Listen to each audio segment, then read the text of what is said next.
السلام علیکم ورحمۃ اللہ۔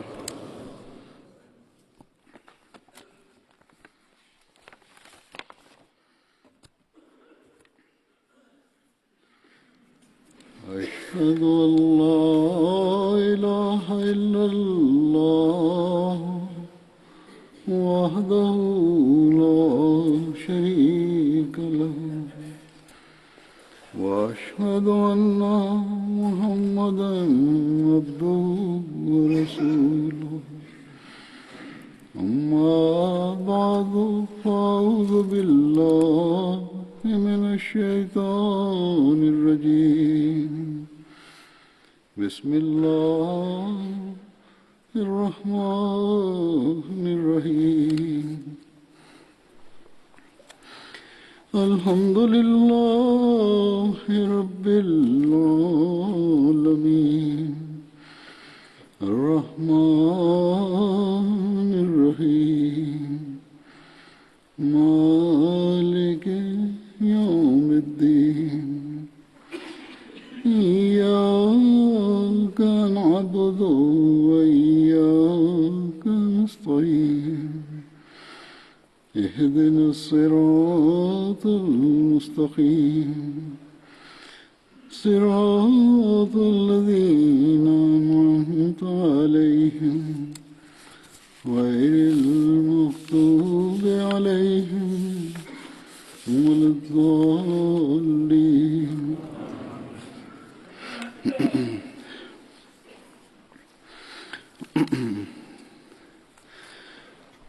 آج جن صحابی کا ذکر ہے ان کا نام ہے حضرت ابو حذیفہ بن عتبہ۔ ان کی کنیت ابو حذیفہ تھی۔ ان کا نام حشیم یا ہاشم یا قیس، حصل، اسل اور مکسم بیان کیا جاتا ہے۔ آپ کی والدہ ام صفوان تھیں۔ ان کا نام فاطمہ بنت صفوان تھا۔ آپ بڑے دراز قد، لمبے قد کے اور خوبصورت چہرے کے مالک تھے، اور حضرت صلی اللہ علیہ وسلم کے دار ارقم میں داخل ہونے سے قبل اسلام میں شامل ہو چکے تھے۔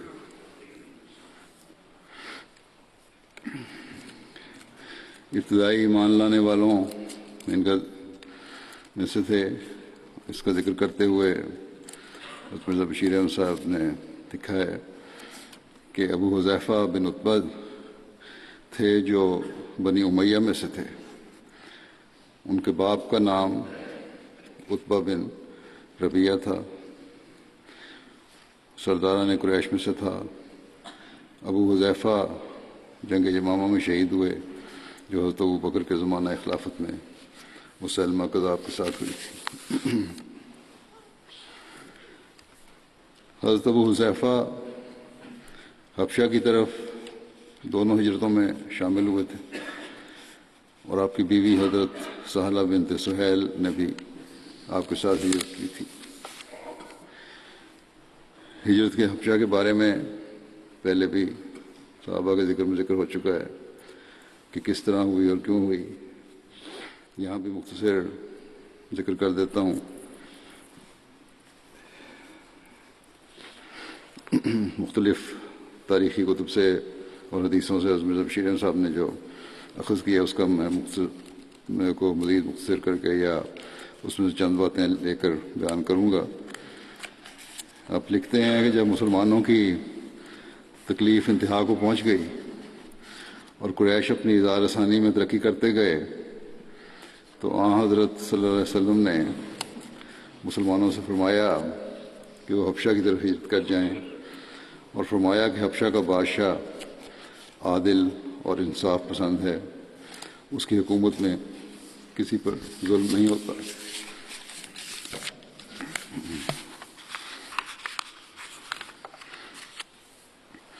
اس زمانے میں حبشہ ایک مضبوط عیسائی حکومت تھی، اور وہاں کا بادشاہ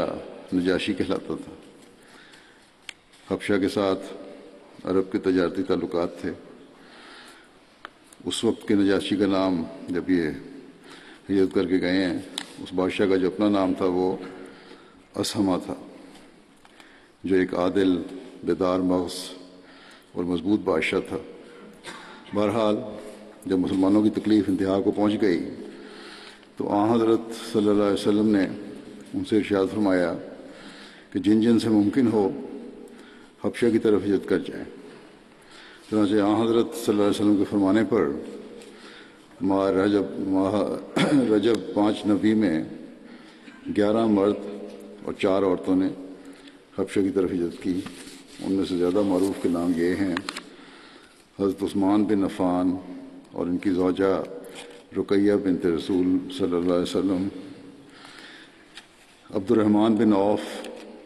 زبیر ابن العوام، ابو حذیفہ بن عتبہ جن کا ذکر ہو رہا ہے، یہ بھی تھے اس پہلے گروپ میں، عثمان بن مظعون، مصعب بن عمیر، ابو سلمہ بن عبد الاسد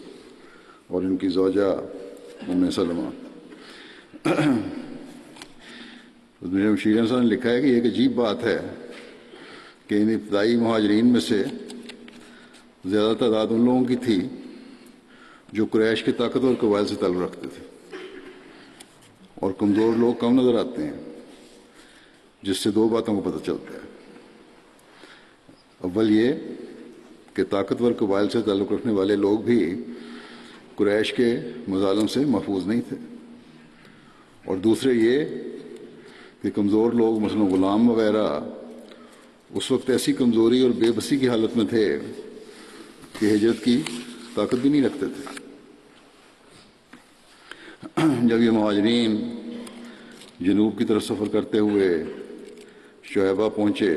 جو اس زمانے میں عرب کا ایک بندرگاہ تھا، تو اللہ تعالیٰ کا ایسا فضل ہوا کہ ان کو ایک تجارتی جہاز مل گیا جو حبشہ کی طرف روانہ ہونے کو بالکل تیار تھا۔ چنانچہ یہ اس میں سوار ہو گئے۔ حبشہ پہنچ کر مسلمانوں کو نہایت امن کی زندگی نصیب ہوئی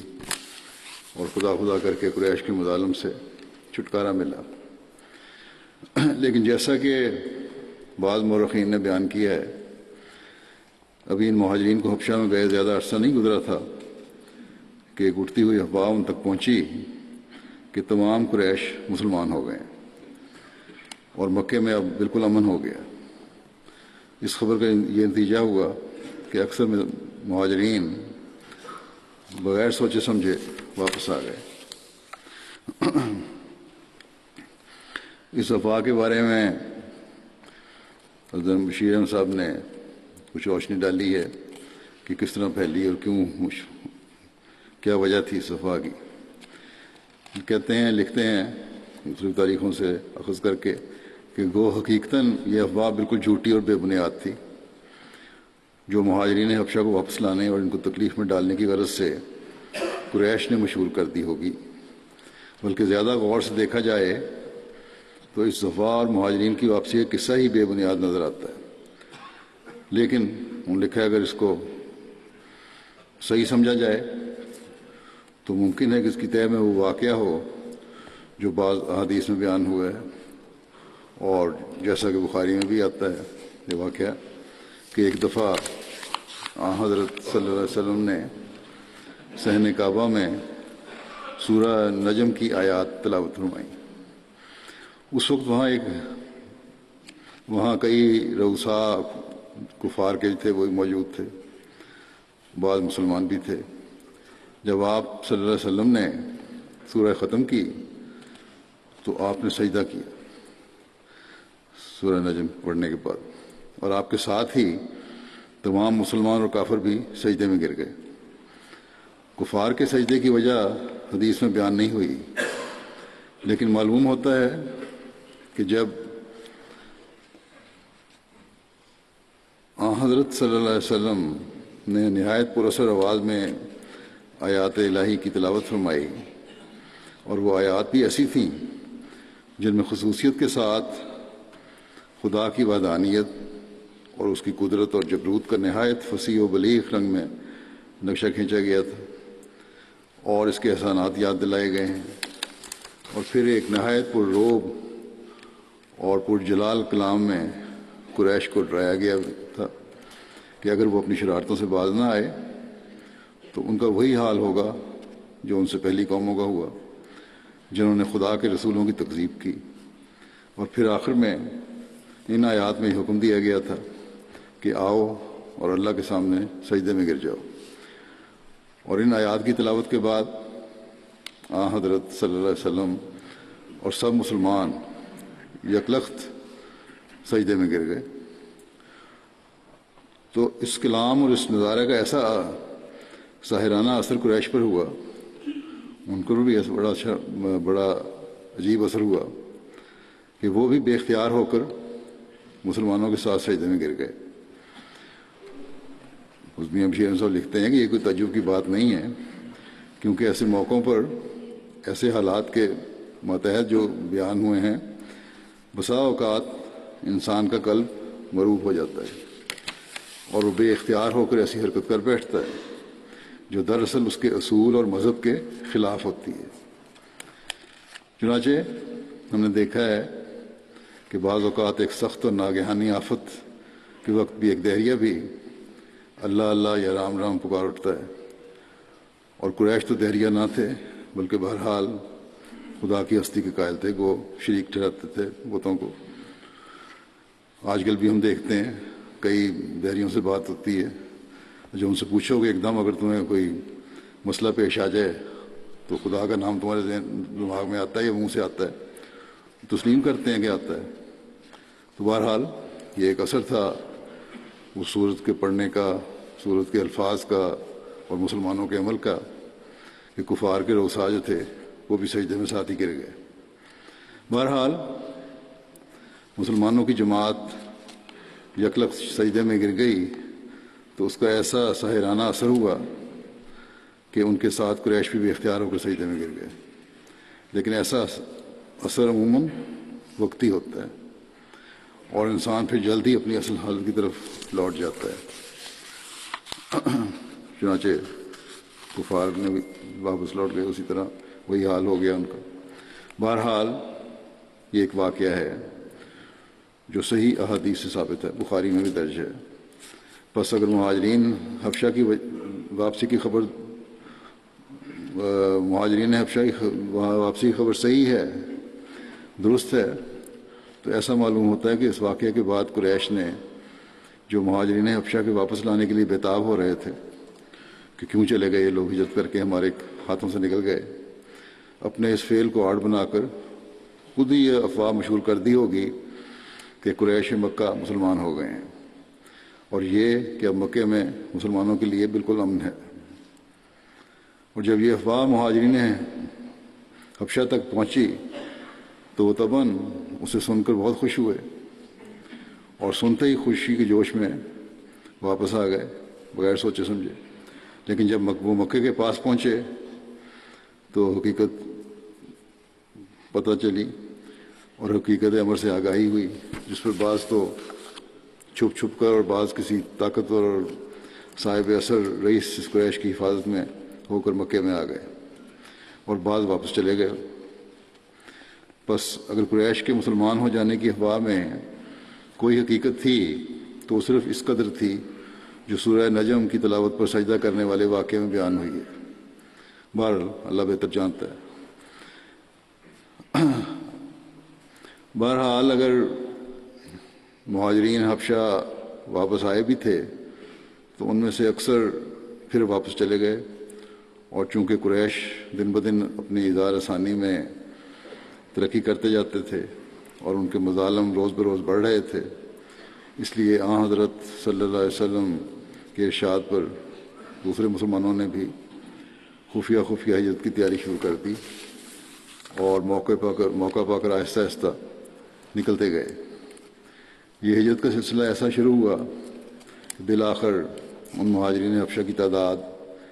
100 تک پہنچ گئی، جن میں 18 عورتیں بھی تھیں، اور مکے میں حضرت صلی اللہ علیہ وسلم کے پاس بہت ہی تھوڑے لوگ مسلمان رہ گئے۔ اس ہجرت کو بعض مورخین ہجرت حبشہ ثانیہ کے نام سے بھی موسوم کرتے ہیں۔ ایک پہلی ہجرت تھی اور بعد میں دوسرے لوگ جو گئے۔ اسی طرح بعد میں جب ہجرت مدینہ کی اجازت ہوئی ہے تو ابو حذیفہ اور حضرت سالم جو آپ کے آزاد کردہ غلام تھے دونوں مدینہ ہجرت کر گئے. پہلی تو ہجرت حبشہ میں کی تھی انہوں نے، اس زمانے میں ان سے واپس بھی آ گئے. پھر دوسری ہجرت انہوں نے مدینہ کی، جہاں آپ دونوں حضرت عباد بن بشر کے ہاں قیام پذیر ہوئے. رسول اللہ صلی اللہ علیہ وسلم نے حضرت ابو حذیفہ اور حضرت عباد بن بشر کے درمیان عقد مواخات قائم فرمایا، آپس میں بھائی چارہ قائم فرمایا. حضرت ابو حذیفہ سریہ حضرت عبداللہ بن جہاش میں بھی شامل تھے. یہ سریہ جو عبداللہ بن جہاش کا تھا، اس کی تفصیل اور پس منظر کی کچھ تفصیل جو سیرت خاتم النبیین میں ہے پیش کرتا ہوں. مکے کے ایک رئیس قرظ بن جابر بن فہری نے قریش کے ایک دستے کے ساتھ کمال ہوشیاری سے مدینہ کی چراگاہ پر شہر سے صرف 3 میل پر جو تھی چراگاہ اچانک حملہ کیا اور مسلمانوں کے اونٹ وغیرہ لوٹ کر لے گیا. حضرت صلی اللہ علیہ وسلم کو یہ اطلاع ہوئی تو آپ فوراً زید بن حارثہ کو اپنے پیچھے امیر مقرر کر کے اور مہاجرین کی ایک جماعت کو ساتھ لے کر اس کے تعاقب میں نکلے اور صفوان تک جو بدر کے پاس ایک جگہ ہے اس کا پیچھا کیا، مگر وہ بچ کر نکل گیا. اس غزوے کو غزوہ بدر اولیٰ بھی کہتے ہیں.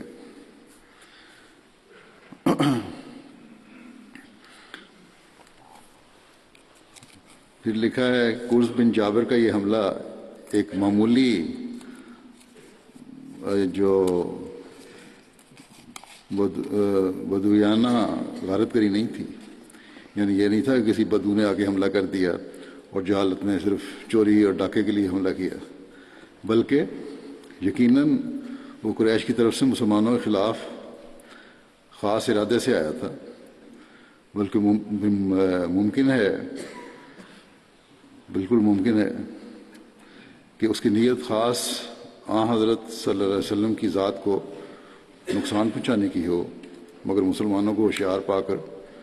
ان کے اونٹوں پر ہاتھ صاف کرتا ہوا نکل گیا. اس سے یہ بھی معلوم ہوتا ہے کہ قریش مکہ نے یہ ارادہ کر لیا تھا کہ مدینہ پر چھاپے مار مار کر مسلمانوں کو تباہ و برباد کیا جائے.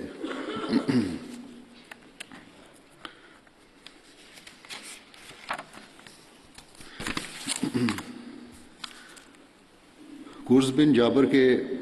اچانک حملے نے طبعاً مسلمانوں کو بہت خوفزدہ کر دیا، متوحش کر دیا. اور چونکہ رؤسائے قریش کی دھمکی پہلے سے موجود تھی کہ ہم مدینے پر حملہ آور ہوں گے اور حملہ کر کے مسلمانوں کو تباہ و برباد کر دیں گے، مسلمان سخت فکر مند ہوئے. اور انہی خطرات کو دیکھ کر حضرت صلی اللہ علیہ وسلم نے یہ ارادہ فرمایا کہ قریش کی حرکات و سکنات کے قریب سے ہو کر علم حاصل کیا جائے، دیکھا جائے کہ ان کے کیا منصوبے ہیں اور کیا ان کے ارادے ہیں، اور اس کو دیکھنے کے لیے کوئی ایسی تدبیر کی جائے کہ قریب سے ان کی معلومات ملتی رہیں تاکہ بر وقت اطلاع ہو جائے اور مدینہ پر ہر قسم کے حملہ کا جو خطرہ ہے اسے محفوظ رکھا جائے. چنانچہ اس غرض کے لیے آپ صلی اللہ علیہ وسلم نے 8 مہاجرین کی ایک پارٹی تیار کی اور مصلحتاً اس پارٹی میں ایسے آدمیوں کو رکھا جو قریش کے مختلف قبائل سے تعلق رکھتے تھے، تاکہ قریش کے مخفی ارادوں کے متعلق خبر حاصل کرنے میں آسانی ہو. اور پارٹی پر آپ نے اپنے پھوپھی زاد بھائی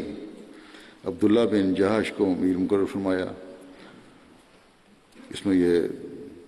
حذیفہ بن عتبہ بھی شامل تھے، اور اس خیال سے کہ اس پارٹی کی غرض و غایت عامت المسلمین سے بھی مخفی رہے، پتہ نہ چلے کسی کو، آپ نے سریہ کو روانہ کرتے ہوئے اس سریہ کے امیر کو بھی یہ نہیں بتایا کہ تمہیں کہاں اور کس غرض سے بھیجا جا رہا ہے، بلکہ چلتے ہوئے ان کے ہاتھ میں ایک سر بمہر خط دے دیا، سیل کر کے خط دے دیا، اور فرمایا کہ اس خط میں تمہارے لیے ہدایات درج ہیں۔ جب تم مدینے سے سمت بتا دی، اس طرف 2 دن کا سفر طے کر لو، تو پھر اس خط کو کھول کر اس کی ہدایت کے مطابق جو خط میں ہدایات ہیں اس کے مطابق عمل درآمد کرنا۔ چنانچہ عبداللہ اور ان کے ساتھی اپنے آقا کے حکم کے متحد روانہ ہو گئے، اور جب 2 دن کا سفر طے کر چکے تو عبداللہ نے حضرت صلی اللہ علیہ وسلم کے فرمان کو کھول کر دیکھا تو اس میں یہ الفاظ درج تھے کہ تم مکے اور طائف کے درمیان وادی نخلہ میں جاؤ اور وہاں جا کر قریش کے حالات کا علم لو اور پھر ہمیں اطلاع کر دو۔ اور چونکہ مکے سے اس قدر قریب ہو کر خبر رسانی کا کرنے کا کام بڑا نازک تھا، آپ نے خط کے نیچے یہ ہدایت بھی لکھی تھی کہ اس مشن کے معلوم ہونے کے بعد اگر تمہارا کوئی ساتھی اس پارٹی میں شامل رہنے سے متعمل ہو، اس کو کوئی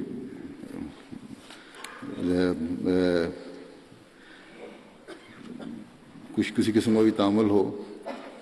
روک ہو، تو واپس چلا آنا چاہے اگر وہ،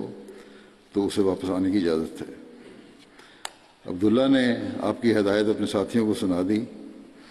اور آپ نے یک زبان ہو کر اور سب نے یک زبان ہو کر بخوشی اس خدمت کے لیے اپنے آپ کو پیش کیا اور کہا کہ ہم حاضر ہیں۔ اس کے بعد یہ جماعت نخلے کی طرف روانہ ہوئی۔ راستے میں سعد بن ابی وقاص اور عتبہ بن غزوان کا اونٹ گم گیا، اور وہ اس کی تلاش کرتے کرتے اپنے ساتھیوں سے بچھڑ گئے، اور باوجود بہت تلاش کے انہیں نہ مل سکے، اور اب یہ پارٹی صرف 6 آدمیوں پر رہ گئی، 6 کس کی رہ گئی۔ تو یہ 6 آدمی آگے چل پڑے اپنے مشن کے لیے۔ مسلمانوں کی چھوٹی سی جماعت نخلا پہنچی اور اپنے کام میں مصروف ہو گئی، اور ان میں سے یعنی خبر لینے کی کہ کفار مکہ کے کیا ارادے ہیں، مدینے پہ حملہ کرنے کا ارادہ تو نہیں، یا ان کے منصوبہ کیا بن رہے ہیں اب۔ اور میں سے بعض نے اخفائے راز کے خیال سے اپنے سر کے بال بھی منڈوا دیے تاکہ راہگیر وغیرہ جو گزرنے والے ہیں ان کو عمرے کا خیال سے آئے ہوئے لوگ سمجھ کر کسی قسم کا شبہ نہ کریں، یہی سمجھیں کہ یہ لوگ بھی عمرے کے لیے جا رہے ہیں، شاید بال منڈوا دیے انہوں نے اپنے۔ لیکن ابھی ان کو وہاں پہنچے، کہتے ہیں زیادہ عرصہ نہیں گزرا تھا کہ اچانک وہاں قریش کا ایک چھوٹا سا قافلہ بھی آ گیا جو طائف سے مکے کی طرف جا رہا تھا، اور ہر 2 جماعتیں ایک دوسرے کے سامنے ہو گئیں۔ ان کو پتہ لگ گیا کہ یہ مسلمان ہیں، انہوں نے ان سے جنگ کرنے کی ٹھان لی، آمنے سامنے ہو گئے دونوں۔ مسلمانوں نے آپس میں مشورہ کیا کہ اب کیا کرنا چاہیے، کیونکہ حضرت صلی اللہ علیہ وسلم نے ان کو خفیہ خبر رسانی کے لیے بھیجا تھا، لیکن دوسری طرف قریش سے جنگ شروع ہو چکی تھی، اور اب دونوں حریف ایک دوسرے کے سامنے تھے، اور پھر طبعاً یہ اندیشہ بھی تھا کہ اب جو قریش کے اس قافلے والوں نے مسلمانوں کو دیکھ لیا ہے تو اس خبر رسانی کا راز بھی مخفی نہ رہ سکے گا۔ اور ایک دقت یہ بھی تھی کہ بعض مسلمانوں کو خیال تھا کہ شاید دن رجب یعنی شہر حرام کا آخری ہے اور متولى مہینے کا آخری ہے، اور جس میں عرب کے قدیم دستور کے مطابق لڑائی نہیں ہونی چاہیے تھی، اور بعض سمجھتے تھے کہ رجب گزر چکا ہے اور شعبان شروع ہے، اور بعض روایات میں یہ ہے کہ یہ سریہ جمادی الاخر میں بھیجا گیا تھا، اور شک یہ تھا کہ یہ دن جمادی کا ہے یا رجب کا۔ لیکن دوسری طرف نخلے کی وادی عین حرم کے علاقے کی حد پر واقع تھی، وہ وادی بھی حرم کی حد میں واقع تھی، اور یہ ظاہر تھا کہ اگر آج ہی کوئی فیصلہ نہ ہوا تو کل کو یہ قافلہ حرم کے علاقے میں داخل ہو جائے گا جس کی حرمت یقینی ہوگی۔ غرض ان سب باتوں کو سوچ کر ان 6 مسلمانوں نے یہی فیصلہ کیا کہ قافلے پر حملہ کر کے یا تو قافلہ والوں کو قید کر لیا جائے یا مار دیا جائے۔ چنانچہ انہوں نے اللہ کا نام لے کر حملہ کر دیا، جس کے نتیجے میں کفار کا ایک آدمی جس کا نام عمر بن الحضرمی تھا مارا گیا، اور 2 آدمی قید ہو گئے، لیکن چوتھا آدمی بھاگ نکلا اور مسلمانوں سے پکڑ نہ سکے، اور اس طرح ان کی تجویز جو تھی کہ ان کو پکڑ لیا جائے یا مار دیا جائے وہ کامیاب ہوتے ہوتے رہ گئی۔ اس کے بعد مسلمانوں نے قافلے کے سامان پر قبضہ کر لیا، اور چونکہ قریش کا ایک آدمی بچ کر نکل گیا تھا اور یقین تھا کہ اس لڑائی کی خبر جلدی مکے پہنچ جائے گی، عبداللہ بن جہاش اور اس کے ساتھی سامان غنیمت لے کر جلدی مدینے کی طرف واپس لوٹ آئے۔ مستشرقین بھی اس پہ اعتراض کرتے ہیں کہ دیکھو یہ جان کے بھیجا گیا تھا، حملہ قافلے پہ کروایا گیا، جو قطعاً غلط ہے۔ بہرحال حقیقت یہ ہے کہ حضرت صلی اللہ علیہ وسلم کو جب یہ علم ہوا کہ صحابہ نے قافلے پر حملہ کیا تھا تو آپ سخت ناراض ہوئے۔ چنانچہ روایت میں آتا ہے کہ جب یہ جماعت حضرت صلی اللہ علیہ وسلم کی خدمت میں حاضر ہوئی اور آپ کو سارے ماجرے کی اطلاع ہوئی تو آپ سخت ناراض ہوئے اور فرمایا کہ میں نے تمہیں شہر حرام میں لڑنے کی اجازت نہیں دی ہوئی، اور پھر آپ نے مال غنیمت سے لینے سے انکار کر دیا کہ اس میں سے میں کچھ بھی نہیں لوں گا۔ اس پر عبداللہ اور ان کے ساتھی سخت نادم اور پشیمان ہوئے، اور انہوں نے خیال کیا کہ بس اب ہم خدا اور اس کے رسول کی ناراضگی کی وجہ سے ہلاک ہو گئے۔ بڑا خوف پیدا ہوا ان میں۔ صحابہ نے بھی ان کو سخت ملامت کی، جو مدینے میں صحابہ تھے، انہوں نے بھی کہا کہ تم نے وہ کام کیا جس کا تمہیں حکم نہیں دیا گیا تھا، اور تم نے شہر حرام میں لڑائی کی، حرمت والے مہینے میں لڑائی کی، حالانکہ اس مہم میں تو تم کو بالکل مطلقاً لڑائی کا حکم نہیں تھا۔ دوسری طرف قریش نے بھی شور مچایا کہ مسلمانوں نے شہر حرام کی حرمت کو توڑ دیا ہے، اور چونکہ جو شخص مارا گیا تھا یعنی عمر بن الحضرمی وہ ایک رئیس آدمی تھا، اور پھر وہ عتبہ بن ربیعہ رئیس مکہ کا حلیف بھی تھا، اس لیے بھی اس وقت اس واقعہ نے قریش کی آتش غضب کو بہت بھڑکا دیا، اور انہوں نے آگے سے بھی زیادہ جوش و خروش کے ساتھ مدینے پر حملے کی تیاری شروع کر دی۔ بہرحال اس واقعے پر مسلمان اور کفار ہر دو میں بہت چہمگوئیاں ہوئیں، باتیں ہونے لگیں کہ کیا دیکھو حرمت کے مہینے میں انہوں نے حملہ کیا ہے۔ مرزا بشیر احمد صاحب لکھتے ہیں سیرت خاتم النبیین میں کہ بالآخر ذیل کی قرآنی وحی نازل ہو کر مسلمانوں کی تشفی کا موجب بنی کہ یسألونک عن الشہر الحرام قتال فیہ، یسألونک عن الشہر الحرام قتال فیہ کل قتال فیہ کبیر وصد عن سبیل اللہ وکفر بہ والمسجد الحرام واخراج اہلہ منہ اکبر عند اللہ والفتنۃ اکبر من القتل ولا یزالون یقاتلونکم حتی یردوکم عن دینکم ان استطاعوا، یعنی لوگ تجھ سے پوچھتے ہیں کہ شہر حرام میں لڑنا کیسا ہے، تو ان کو جواب دے کہ بے شک شہر حرام میں لڑنا بہت بری بات ہے، لیکن شہر حرام میں خدا کے دین سے لوگوں کو جبراً روکنا، بلکہ شہر حرام اور مسجد حرام دونوں کا کفر کرنا،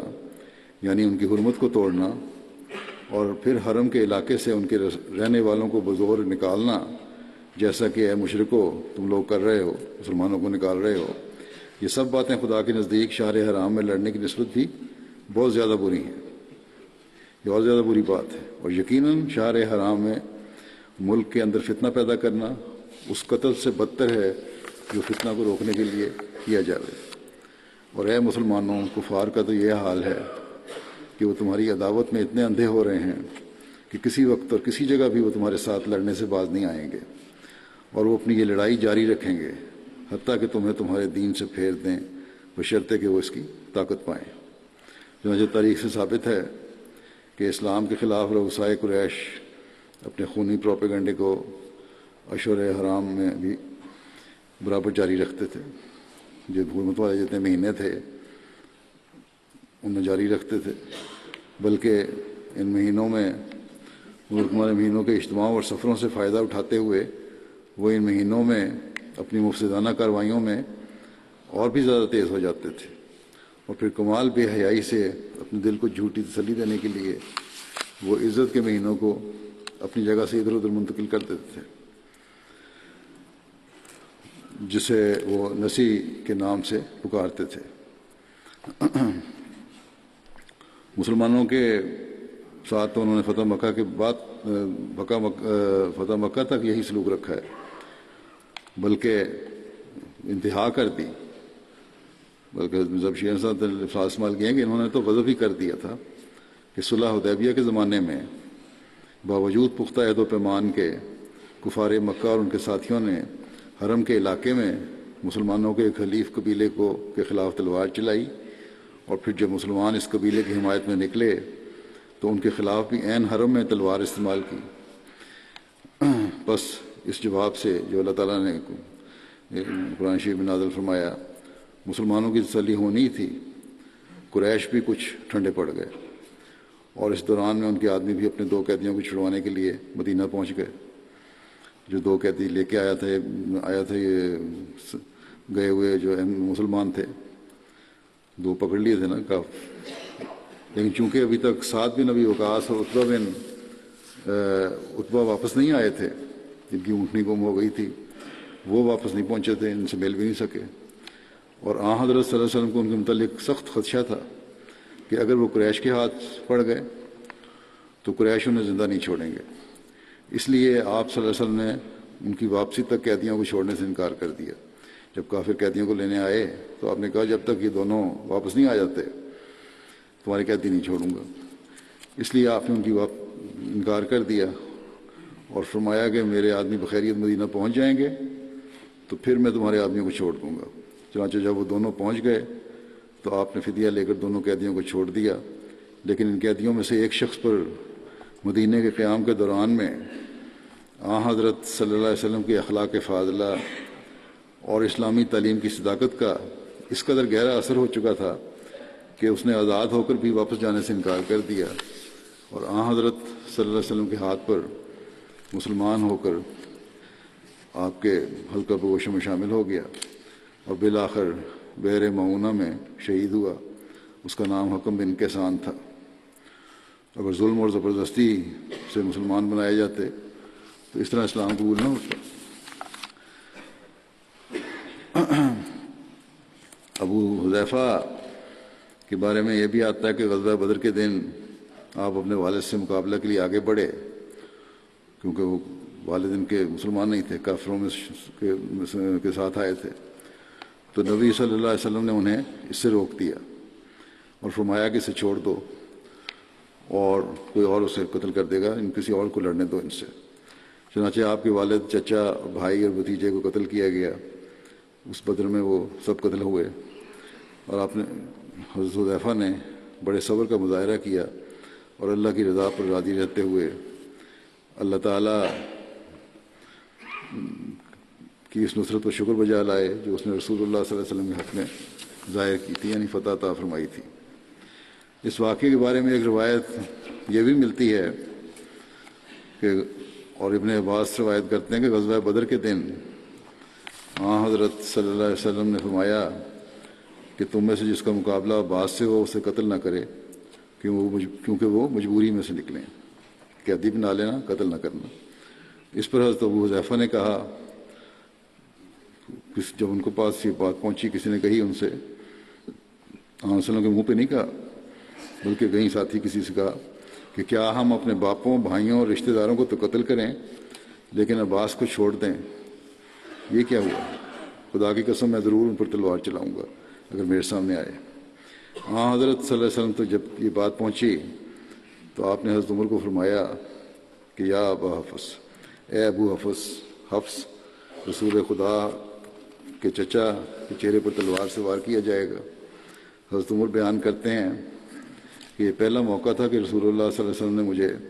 ابو حفص کو کنیت عطا کی. حضرت عمر نے عرض کیا یا رسول اللہ مجھے اجازت دیں کہ میں تلوار سے ان کی گردن اڑا دوں. خدا کی قسم اس میں نفاق پایا جاتا ہے جس نے یہ بات کی ہے.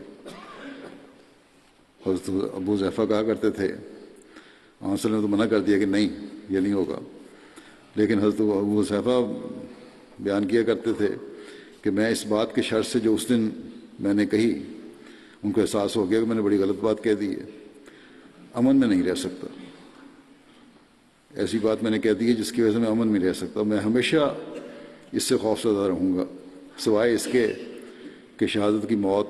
اس کے شرط سے مجھے ٹال دے کہ میں اسلام کی خاطر شہید ہوں، تبھی میں سمجھوں گا کہ اس کے شرط سے میں محفوظ ہو گیا ہوں جب میں نے بات کہی ہے. راوی بیان کرتے ہیں کہ پس آپ کو جنگ یمامہ کے روز شہادت نصیب ہوئی. ایک بات جوش سے نکل گئی منہ سے، لیکن پھر خوف بھی پیدا ہوا اور تمام زندگی ایک خوف رہا حتیٰ کہ آپ کی شہادت ہوئی. حضرت عائشہ سے روایت ہے کہ رسول اللہ صلی اللہ علیہ وسلم نے مشرکین کے مقتولین کو ایک گڑھے میں کنویں میں پھینکنے کا حکم دیا، پس انہیں اس میں پھینک دیا گیا. تو رسول اللہ صلی اللہ علیہ وسلم نے ان کے پاس کھڑے ہو کر فرمایا کہ اے کنویں والو، کیا تم نے اس وعدے کو سچا پایا جو تمہارے رب نے تم سے کیا تھا؟ جو یعنی کہ بتوں نے. میں نے تو یقین اس وعدے کو سچا پایا ہے جو میرے رب نے مجھ سے کیا تھا. اور اگر اللہ تعالیٰ سے مراد لی جائے تو وہی تھی کہ تمہیں سزا ملے گی. بارہ آنسر نے فرمایا کہ میں نے تو اس وعدے کو سچا پایا جو اللہ تعالیٰ نے مجھ سے کیا تھا کہ میں ان کو سزا دوں گا اور تیرے پر غالب نہیں آ سکیں گے. اس پر آپ صلی اللہ علیہ وسلم کے صحابہ نے عرض کیا کہ اے اللہ کے رسول، کیا آپ ان لوگوں سے مخاطب ہیں جو مر چکے ہیں؟ آپ نے فرمایا یقیناً یہ جان چکے ہیں جو تمہارے رب نے تم سے وعدہ کیا تھا وہ سچا تھا. جب حضرت صلی اللہ علیہ وسلم کے ارشاد کے مطابق انہیں کنویں میں پھینکا گیا تو حضرت ابو حذیفہ کے چہرے سے ناپسندیدگی کے آثار ظاہر ہوئے کیونکہ ان کے والد کو بھی کنویں میں پھینکا جا رہا تھا. آپ نے ان سے فرمایا کہ اے ابو حذیفہ، خدا کی قسم ایسا معلوم ہوتا ہے کہ جیسے تمہیں اپنے والد سے ہونے والا سلوک برا لگ رہا ہے. حضرت صلی اللہ علیہ وسلم نے یہ سوال کیا حضرت حذیفہ سے، تو حضرت ابو حذیفہ نے عرض کیا کہ اے اللہ کے رسول، اللہ کی قسم مجھے اللہ اور رسول صلی اللہ علیہ وسلم سے متعلق کوئی شبہ نہیں، لیکن میرا والد بردبار، سچا اور صاحب الرائے شخص تھا. وہ اپنے خیال میں جو سمجھتا تھا وہ اس کو صحیح سمجھتا تھا، لیکن بدنیتی نہیں تھی اس میں، اور میں چاہتا تھا کہ اللہ اس کے موت سے پہلے اسے اسلام کی طرف ہدایت دے دے. لیکن جب میں نے دیکھا کہ ایسا ہونا اب ممکن نہیں رہا اور اس کا وہ انجام ہوا جو اس کا انجام ہوا تو اس بات نے مجھے دکھی کر دیا. اس پر رسول اللہ صلی اللہ علیہ وسلم نے حضرت ابو حذیفہ کے حق میں بھلائی کی دعا فرمائی. حضرت ابو حذیفہ نے تمام غزوات میں حضرت صلی اللہ علیہ وسلم کے ہمراہ شرکت کی توفیق پائی اور حضرت ابو بکر صدیق کے دور خلافت میں جنگ یمامہ میں 53 یا 54 سال کی عمر میں شہید ہوئے.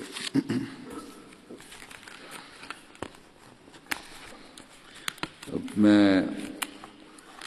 ایک ذکر کروں گا ہمارے جماعت کے ایک جرینہ خادم سلسلہ اور بزرگ کا جو گزشتہ دنوں وفات ہوئی ہے، پروفیسر سعود احمد خان صاحب دہلوی کا. 21 جنوری کو بقضاء الہی وفات پا گئے. انا للہ و انا الیہ راجعون. آپ کے والد حضرت محمد حسن احسان دہلوی حضرت مسیح موعود علیہ السلام کے صحابہ میں سے تھے. اسی طرح ان کے آپ کے دادا حضرت محمود حسن خان صاحب مدرس پٹیالہ بھی حضرت مسیح موعود علیہ السلام کے صحابی تھے. حضرت مسیح موعود علیہ السلام نے اپنے 313 اصحاب کی فہرست میں 301 نمبر پر آپ کا نام یوں درج فرمایا ہے کہ مولوی محمود حسن خان صاحب مدرس ملازم پٹیالہ. حضرت مسیح موعود علیہ السلام نے اپنی تصنیف لطیف سراج منیر میں فہرست آمدنی چندہ برائے تیاری مہمان خانہ اور چاہ وغیرہ کے عنوان کے تحت ان کا نام یوں درج فرمایا ہے مولوی محمود حسن خان صاحب پٹیالہ۔ پروفیسر سعود خان صاحب کے والد حضرت محمد حسن صاحب آسان دہلوی، جب ان کی عمر ابھی 10-12 سال کی تھی، انہیں خطبہ الہامیہ کے موقع پر قادیان جا کر اس نشان کو خود اپنی آنکھوں سے دیکھنے کی توفیق ملی۔ پروفیسر سعود خان صاحب نے اپریل 1945 میں وقف کیا تھا۔ آپ علی گڑھ سے فارسی میں BA آنرس تھے۔ آپ کے ساتھ آپ کے بھائیوں کے وقف کا ذکر کرتے ہوئے حضرت مسلم موعود رضی اللہ عنہ نے 1955 میں خطبہ جمعہ میں فرمایا کہ میں سمجھتا ہوں کہ ماسٹر محمد حسن آسان صاحب نے ایسا نمونہ دکھایا ہے جو قابل تعریف ہے۔ وہ ایک معمولی مدرس تھے اور ایک غریب آدمی تھے۔ انہوں نے فاقے کر کر کے اپنی اولاد کو پڑھایا اور اسے گریجویٹ کروایا، اور پھر 7 لڑکوں میں سے 4 لڑکوں کو سلسلے کے سپرد کر دیا۔ اب وہ چاروں خدمت دین کر رہے ہیں، اور قریباً سارے ہی ایسے اخلاص سے خدمت کر رہے ہیں جو وقف کا حق ہوتا ہے۔ آپ فرماتے ہیں اگر یہ بچے وقف نہ ہوتے تو 7 مل کر شاید 10-20 سال تک اپنے باپ کا نام روشن رکھتے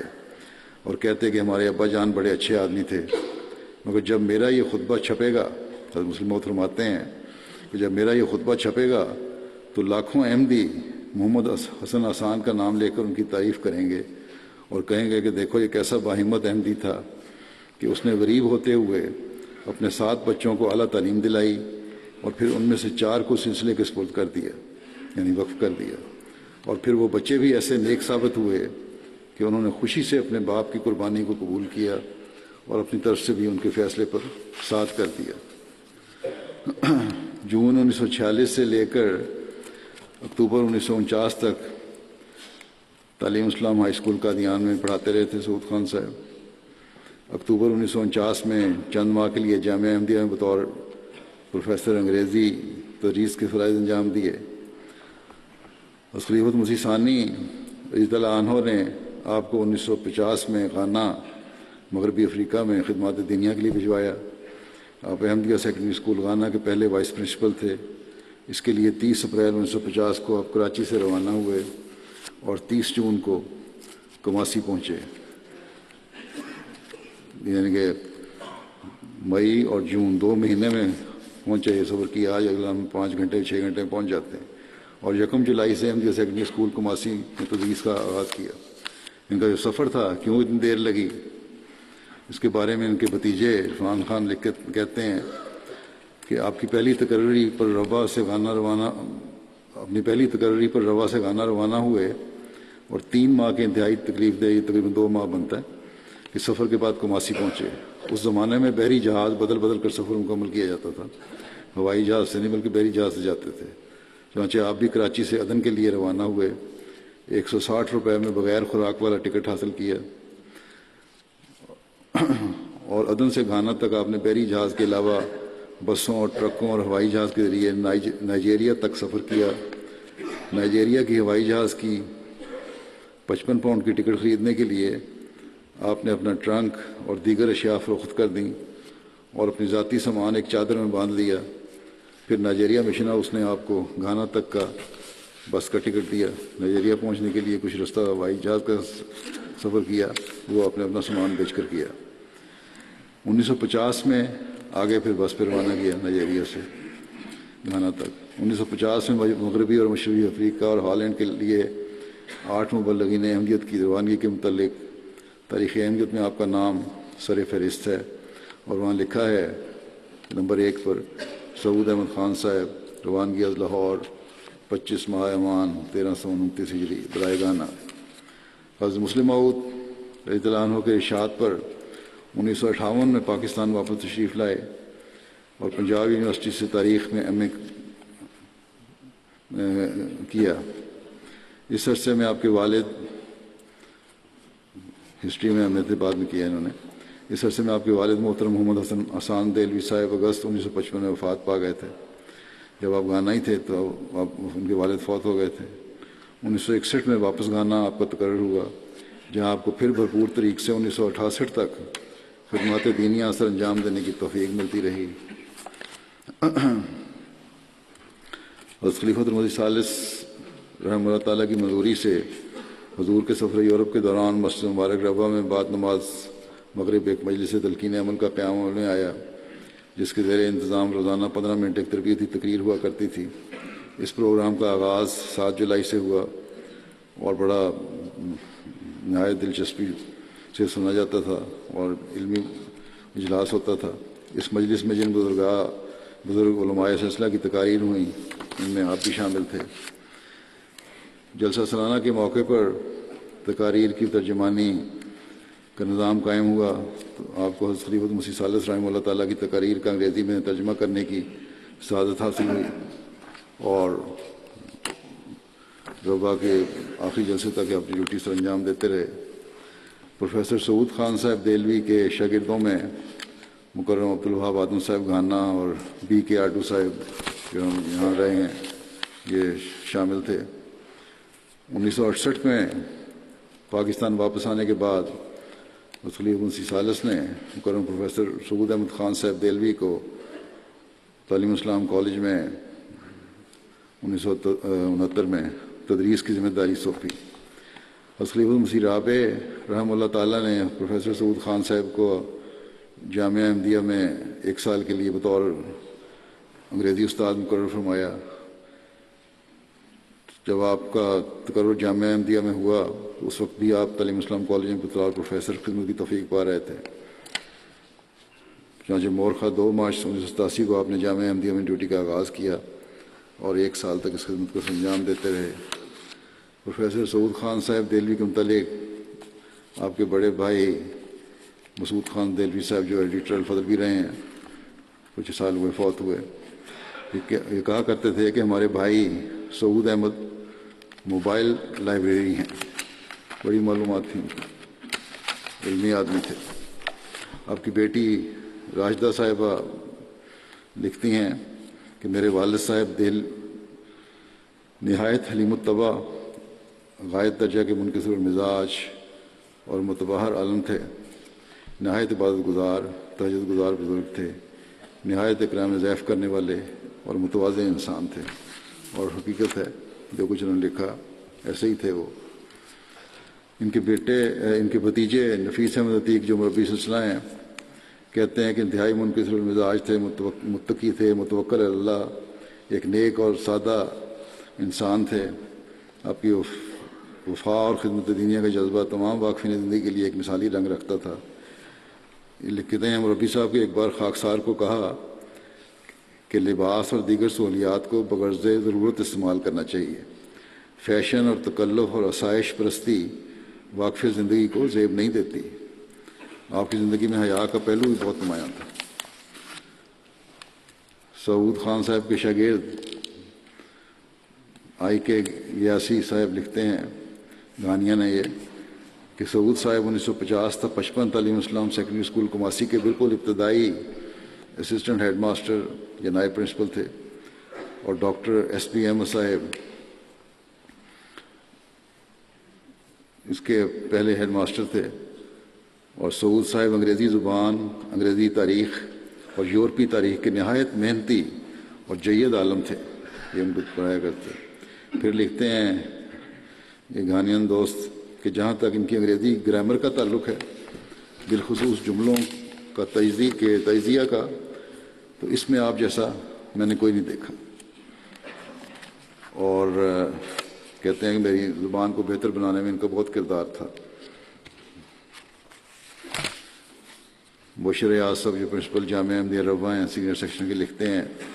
کہ پروفیسر سعود خان صاحب بہت منکسر المزاج بزرگ اور عالم سلسلہ تھے۔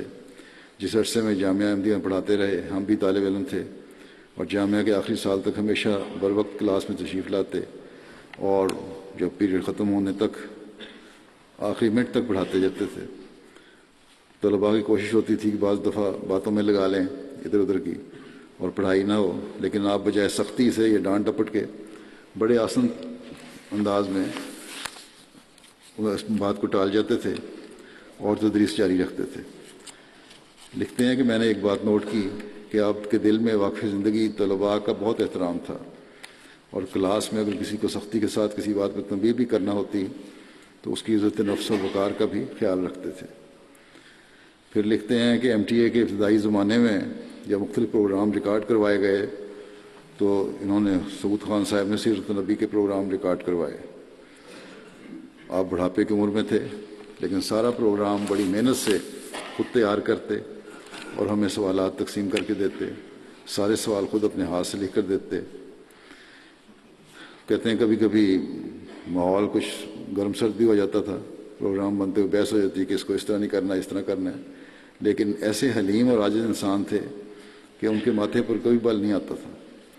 یوں لگتا تھا کہ جیسے ان کے کان میں کوئی تلخ بات پڑی نہیں، کسی دوسرے نے اگر کر دی ہے، اور ہلکی مسکراہٹ کے ساتھ بڑے آرام سے جہاں سے پروگرام رکا ہوتا تھا وہیں سے ریکارڈنگ دوبارہ شروع کروا دیتے تھے۔ پروفیسر سعود خان صاحب کی وفات کے بعد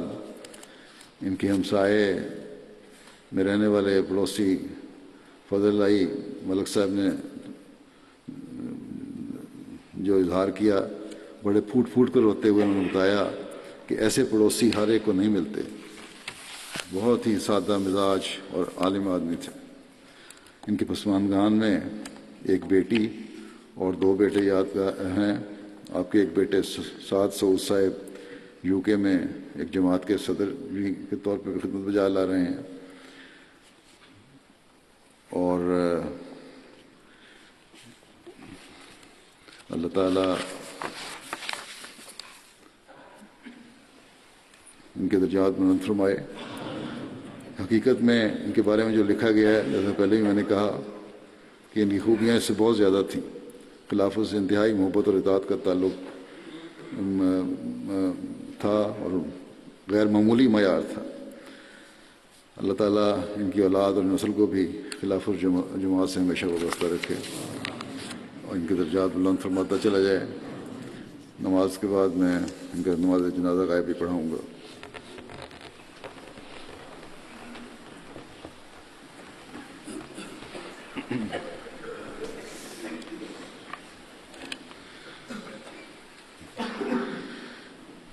الحمد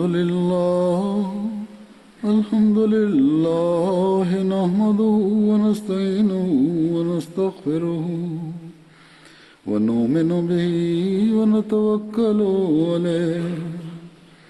ونعوذ بالله من شرور أنفسنا ومن سيئات أعمالنا من يهده الله فلا مضل له ومن يضلل فلا هادي له ونشهد أن لا إله إلا الله ونشهد أن محمدا عبده ورسوله عباد الله رحمكم الله إن الله يأمر بالعدل والإحسان وإيتاء ذي القربى وينهى عن الفحشاء والمنكر والبغي يعظكم لعلكم تذكرون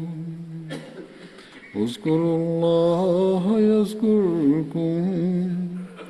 وادعوه يستجب لكم ولذكر الله أكبر